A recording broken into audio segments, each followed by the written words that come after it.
శుభమస్తు టీవీకి స్వాగతం. హిందూ మతంలో నవరాత్రి పండుగకు ప్రత్యేక ప్రాముఖ్యత ఉంది. ఈ పండుగ దుర్గాదేవికి అంకితం చేయబడింది.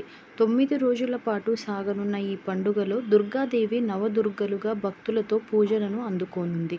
ఈ 9 రోజుల్లో ప్రతిరోజు దుర్గాదేవిని వివిధ రూపాలను నియమనిష్టలతో పూజిస్తారు, ఉపవాసం ఉంటారు. దుర్గాదేవి వివిధ రూపాలను పూజించే సమయంలో దుర్గాదేవికి ఇష్టమైన పువ్వులను సమర్పించడం వలన దుర్గాదేవి అనుగ్రహం లభిస్తుందని, కోరికలు నెరవేరుతాయని నమ్ముతారు.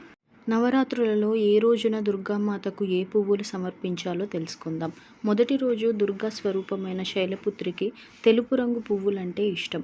అందుకే నవరాత్రులలో మొదటి రోజు శైలపుత్రీదేవికి తెల్లటి పూలు, మల్లె, తెల్ల గులాబీ, తెల్లటి కరివేరు పువ్వులతో పూజిస్తారు.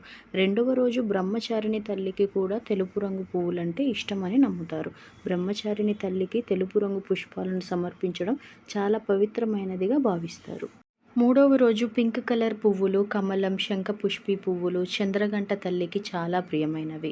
నాలుగవ రోజు కూష్మాండ దేవికి మల్లెపూలు లేదా ఏదైనా పసుపు రంగు పువ్వును సమర్పించవచ్చు.